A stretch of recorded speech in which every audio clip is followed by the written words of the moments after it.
My name is Dalia Wasfi. I was born in New York, but spent my early childhood in Saddam Hussein's Iraq. My father is originally from Basra, Iraq, which is Iraq's second largest city in the south near the border with Kuwait. He was born and raised there, came to the US for graduate studies where he met the woman who would be my mom, nice Jewish girl from New York. So I was born in New York, lived my early childhood between Iraq and the States, and then came back and lived my life since 1977 here in the States, which is why I have this accent rather than a foreign one. And I've been back to Iraq now twice, for 3 weeks in 2004 and for 3 months in 2006. And on the basis of my experiences, I call for the immediate unconditional withdrawal of American forces from Iraq. My talk today is the effects of war and occupation on Iraqi farmers, basically that there ain't nothing green about the green zone. All right, let's back up a little further than 1971. This is between 2000 and 3000 BC. This, ladies and gentlemen, is the green zone. The Fertile Crescent, outlined for you in green. Obviously, tracking the paths of the two major rivers that run through Iraq, modern-day Iraq, the Tigris and Euphrates. This is, of course, Mesopotamia back in the day. And just as a note, you can see in the lower left-hand corner that between 2000 and 3000 BC, that's Palestine. Israel was a state created in 1948. But also in this image, you can see in the lower right-hand corner the major early cities of civilization. This region is known as the Fertile Crescent. It's known as the cradle of civilization. And sorry, I don't have my pointer. Here's my pointer. You can see in the lower right-hand corner, if you're close enough, the city of Ur, Sumer, and Babylon. Now, the land of Mesopotamia was once troubled by significant flooding, which limited the amount of farming that was possible. But today, the land is mostly desert. And farmers made efforts to control the floods so that they could build their crops. And today they have to deal with the desert conditions.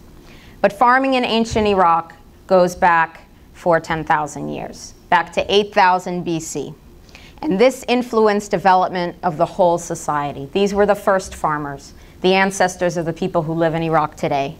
And farming led to development of clothing, trade and commerce, and writing. For clothing, the people used wool, or they grew flax and made clothes from those materials.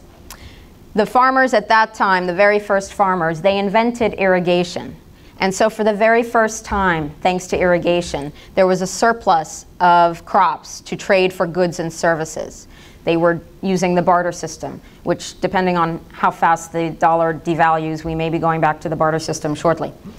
Writing was also developed by those first farmers because with the surplus of crops, they needed a means to keep track of their selling and buying, and also how much they had. So they kept records for livestock and records for commerce. And this was cuneiform, the first system of writing. Now, some of you may not know, I didn't know until I started researching it, that modern-day Iraq is the site of the biblical Garden of Eden. I see heads nodding. That's so, thank you for that.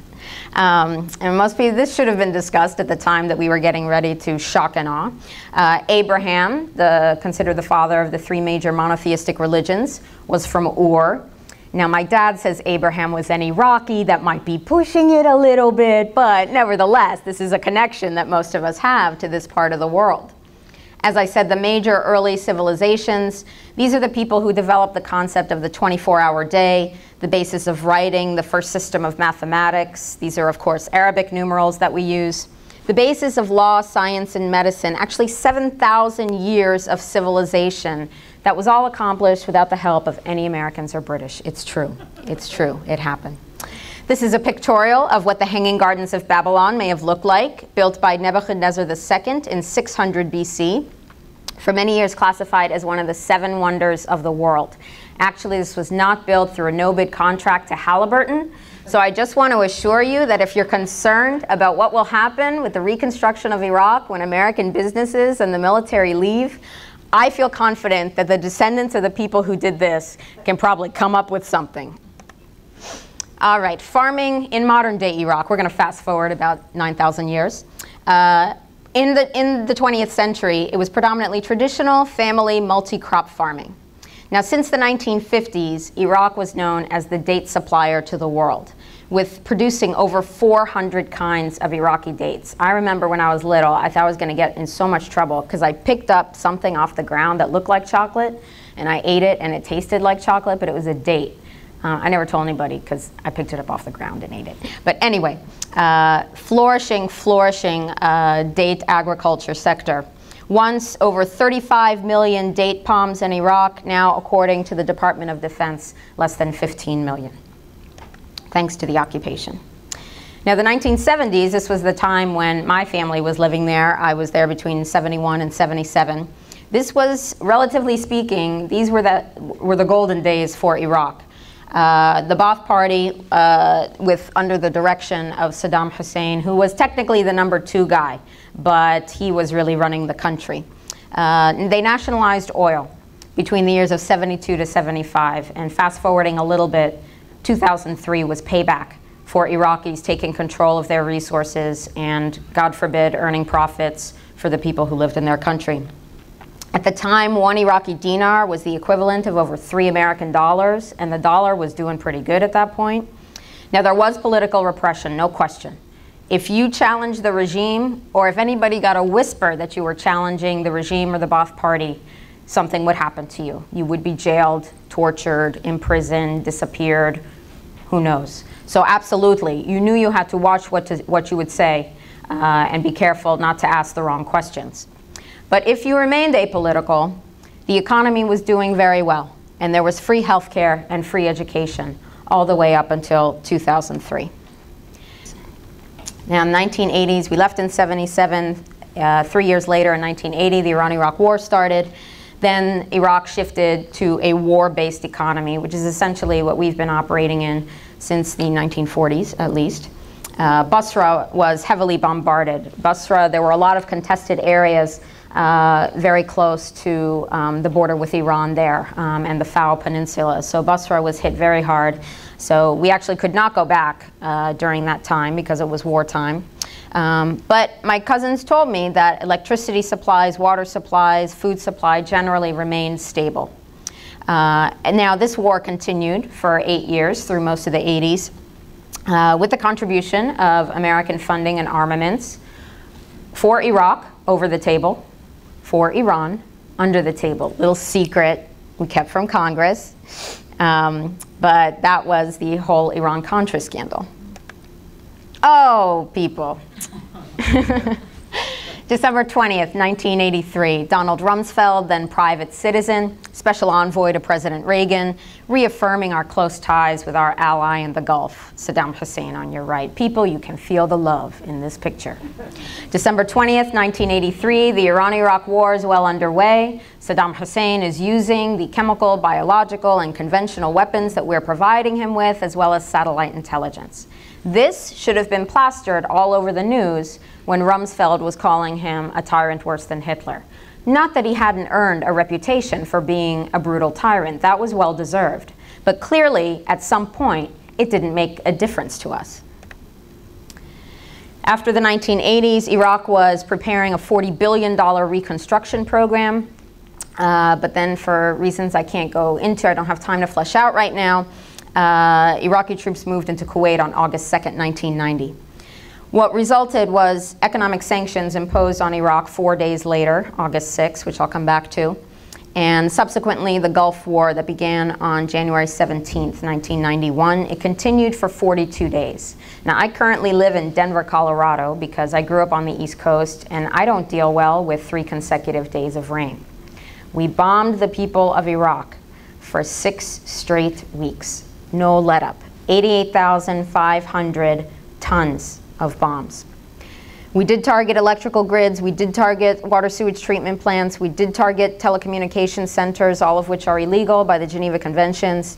The public health infrastructure was destroyed because it was known as the jewel of the Arab world, a first world system of healthcare. I didn't know until I started doing the research, but Iraq actually had a healthy tourist industry for people coming to get their medical care in Iraq. But as you can imagine, in the first world system we have in this country, take away electricity and spill sewage in the streets, and what do you have?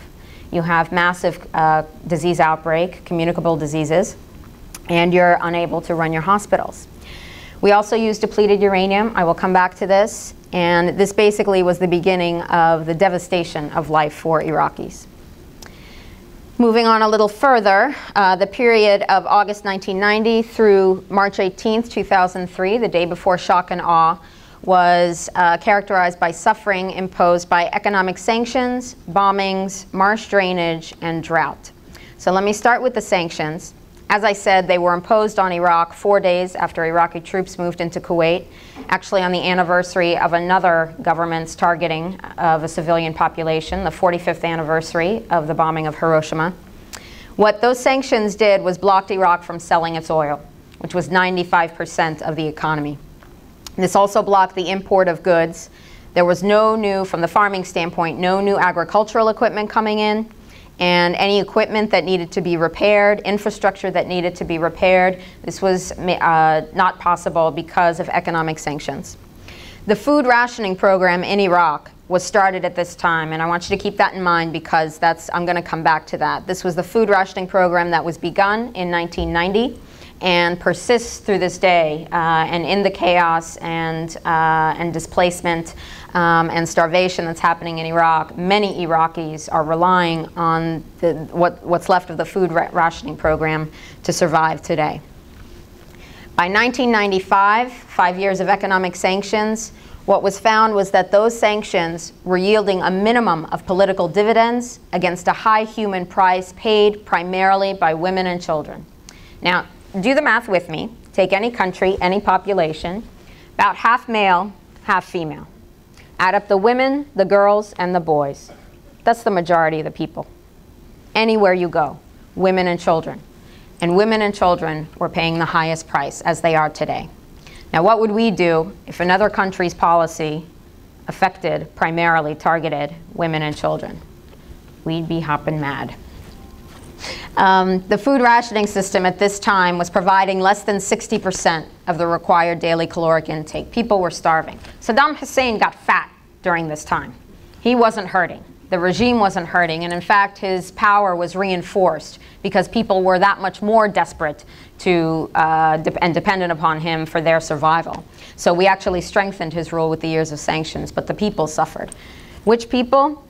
The same people who suffer today in Fallujah, the same people who suffer today in New Orleans, those who are very young, very old, very weak, very sick, very poor. These are the elements. This is the population that suffers the most. Water and sanitation systems were still in a state of collapse. This is a study in 1995 by UNICEF. So what this study led to was the Oil for Food program that was supposed to start in December 1996. As we all know, even if it had been working 100%, it would have been a drop in the bucket to satisfy the needs of the Iraqi people. But we know it was rife with corruption. As I told you, Saddam Hussein was making a lot of money, selling oil on the black market. Who was he selling it to? At that time, Dick Cheney was CEO of Halliburton. Everybody's getting a cut. There was also, through this time, an intellectual embargo. Not only were foods and services and any imports blocked from entering the country, but also journals, medical journals, agricultural journals. So no new farming technology was coming into Iraq. By 1997, UNICEF found that nearly 1 million children in southern and central Iraq were chronically malnourished.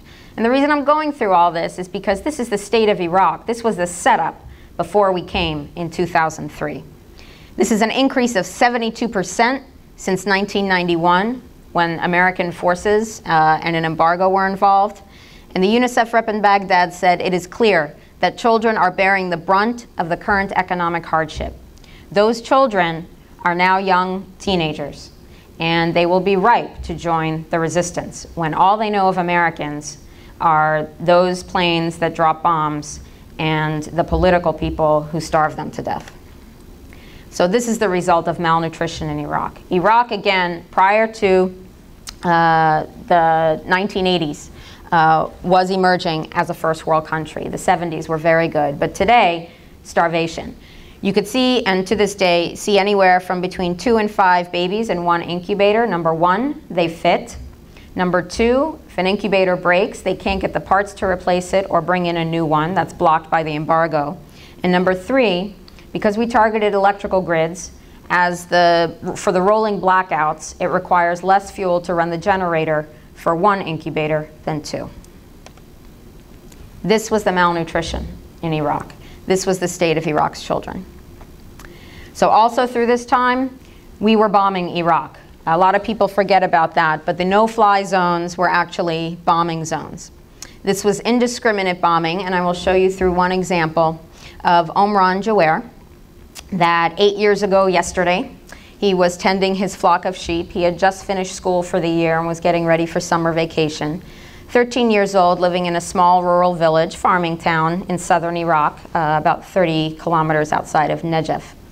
This was Omran, and on that day, American planes were circling overhead and for whatever reason launched an attack that injured 4 of the other shepherds who were with him and his relatives, killed Omran, and also killed between 20 and 30 of his flock. Now, this image is actually from Afghanistan in 2006. But for a population that is suffering, poor, and starving, when we come in with aerial assaults that do this to their source of livelihood, their source of survival, this has a tremendous impact on the people living there. They don't hate our freedoms. They hate us because our policies are destroying their lives and killing their families. Marsh drainage. Now this is actually on something that the Ba'ath Party was doing. After the first Gulf War, there were uprisings in southern Iraq because we encouraged the Shia leadership in the south to go rise up and remove Saddam Hussein. And we said, go ahead, we will be there to back you up. And so they said, okay, we're going. And then the Americans never showed up. And for some time, there continued to be rebellion in the south. So what followed was systematic drainage of the marshlands just north of the city of Basra, where my father is from. Now, the party at the time said that they were doing this because there were drought conditions and they needed the water for irrigation. But in reality, it was likely to displace those people who were rebelling against the government. And this resulted in drying up the wetlands and mass displacement of the people. And also during this time, as if matters were not bad enough, nature contributed with a drought. Between 2000 and 2003, there's now a new drought today. I'll come back to that. This reduced the wheat crops to less than half of the grain production that had existed 10 years before. And the population, therefore, became more dependent on the food rationing system that was coming from the government.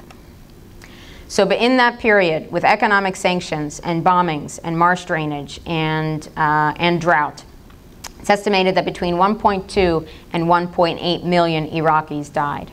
The percentage equivalent for a population of 26 million compared to a population of 300 million, that's as if another country's foreign policy killed almost 14 million Americans. Absolutely devastating. And now here we come to shock and awe.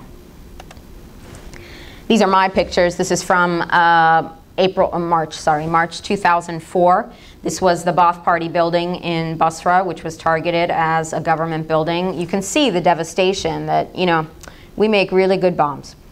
And they can destroy buildings. And you see physically what can happen. We can only imagine the noise trauma of a bomb hitting.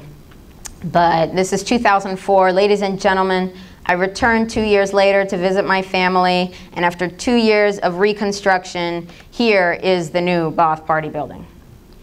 This is what Iraq looks like. There is devastation throughout the country. The only construction that's taken place is, number one, on military bases that belong to Americans and British. Number two, building walls to create ghettos in Baghdad to divide up families and workers, especially in Sadr City. Iraq's seed industry, going back to the agricultural aspect. Before 2003, they had a well-functioning, centrally controlled seed industry that had developed over the years a rich seed variety for almost every variation of wheat in the world today. And the farmers in Iraq accomplished this by saving their seeds and sharing them and replanting them. Well, after 2003, that system was destroyed.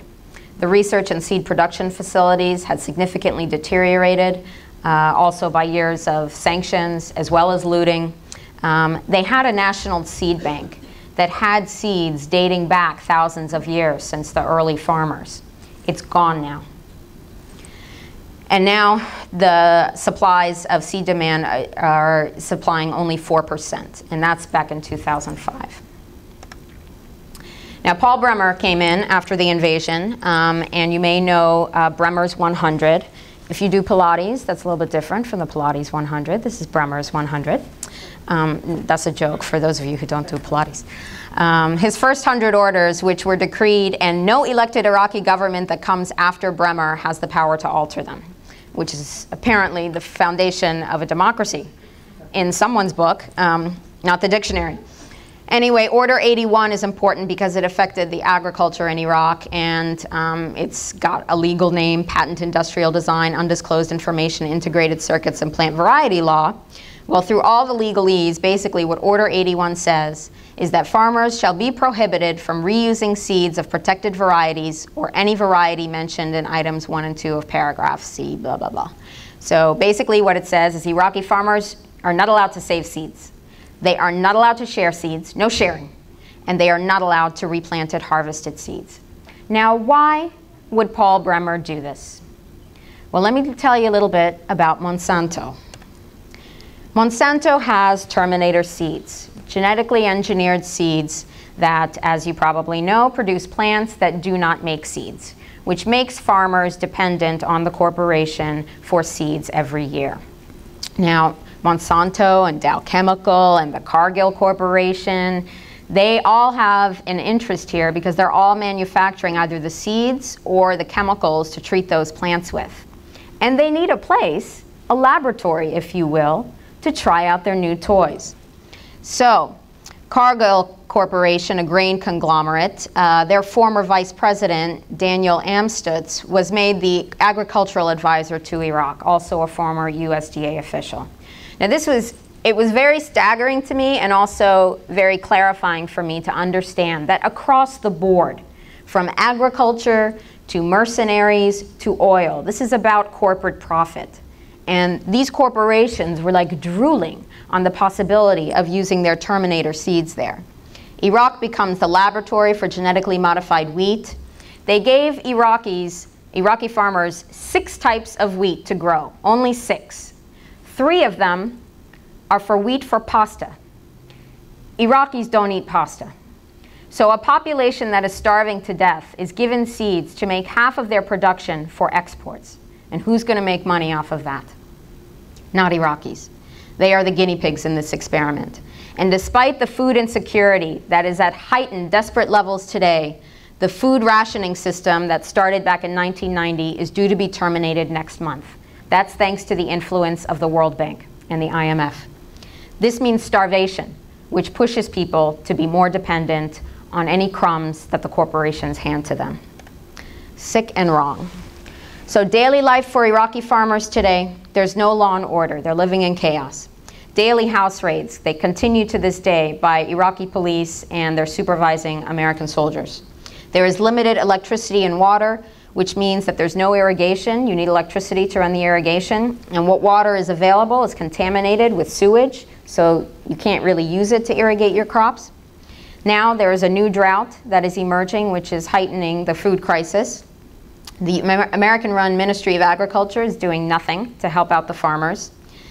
IEDs have a particular plague for farming towns. For example, the town of Haditha. In Haditha, an improvised explosive device went off, killing a Marine. The rest of his unit responded with great anger to avenge that murder and massacred 24 people, the families who live nearby. When a roadside bomb goes off, the instinct is fight or flight. Well, unarmed farmers in their fields are going to flee. And many American soldiers take that as a sign of guilt, and they get shot in the back. There's no accountability over there. It is Lord of the Flies over there. And so the only option is to bring the soldiers home. Environmental destruction, as I said, now there's less than 15 million date palm trees today, according to the Department of Defense, and our use of depleted uranium. And I know I'm running close on time. But if you don't know it, then depleted uranium is basically radioactive waste. We have tons of it stockpiled around the country. I live in Denver, so please come visit. We have depleted uranium stockpiles. We have nuclear missile silos. I'm going to work for the advertising board for the state of Colorado. But anyway, DU, as it's called, happens to be the most dense material on Earth. The only natural occurring element that comes close is tungsten. And that's very expensive to mine, and we don't have that in this country. There are a lot of resources in Russia. But what the Pentagon found with all this free stuff sitting around, actually it's not free because it costs money to maintain radioactive waste. But they found that if you formulate that DU into rods or tip it on artillery shells or put it into a gun that fires 50mm caliber rounds, specifically in the rod shape, it can cut through a tank like a hot knife through butter, which is very, very exciting if you are the Pentagon. But there's a problem beyond my problem with fighting wars. But on impact, DU burns and aerosolizes, just like spraying a spray can. And it goes into tiny, tiny microscopic particles that go into the air and the sand, and for the people, the water supply. Now, after the first Gulf War, where we used over 300 tons of depleted uranium in southern Iraq and Kuwait, the Pentagon sent their #1 geophysicist to go check out what the results were, Major Doug Rockey. And what his findings were was that you should never have used this, you should never use it again, you need to educate the civilian population on what we've exposed them to, and you've got to educate returning soldiers on what they've exposed them to. Well, ladies and gentlemen, depleted uranium is our Agent Orange.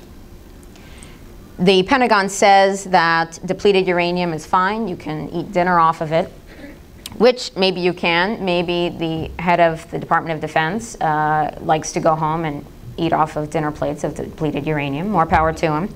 But in reality, when you breathe it in and you drink it in, it's going to settle in your lungs and your kidneys. And then the tiniest pieces will be able to cross into the bloodstream and go systemic. The most likely etiology of Gulf War syndrome is depleted uranium. And this waste is radioactive. The Pentagon said, Doug, thank you so much for all your hard work. You're fired. Now, the effect for the returning soldiers is a population of between 1 and 2 million, which is probably, well, certainly since 2003. For Iraqis, you have an entire population that has been subjected to DU. And studies done in 2002 at the Veterinary College of Basra University found the onset of new cancers in animals in Basra. Seminoma in rams, mesotheliomas, lung cancers in buffalo, and ovarian cystadenomas in dogs. So if it's affecting animals, it's affecting people. And in Iraq, after the first Gulf War, there was a 600% increase in Iraq's infant mortality rate and 300% increase in the incidence of pediatric leukemias and lymphomas, which are blood cancers. And now that shock and awe has come, I said after the first Gulf War we used a little over 300 tons of depleted uranium. Today, over 2,000 tons and counting. In Iraq and Afghanistan, it was also used by NATO in the bombing of Kosovo. And now the increased cancer rates, which had been concentrated in the south after the first Gulf War, which is where bombing was concentrated, are now appearing in Baghdad. For American soldiers, as I said, most likely cause of Gulf War syndrome is exposure to depleted uranium. A third of soldiers who have served in Operation Enduring Freedom are now presenting to the VA for medical complaints. And the VA cannot handle it. That's not even psychological trauma. That's medical complaints. And what it led to, it was found that there was significant increase in the congenital abnormalities in the children of veterans of Desert Storm, 1991. Normal children before Desert Storm, after their service, children with abnormalities. Actually, I forgot to tell you, the point of my website is to back up the information I tell you because it's so different from what you'll hear in the mainstream media or absent there. So there's a section on further reading, And there's a section on depleted uranium, and you will find the life photo essay called The Tiny Victims of Desert Storm. Or you can do a search on your own. You don't have to go through my website, but I'd like you to.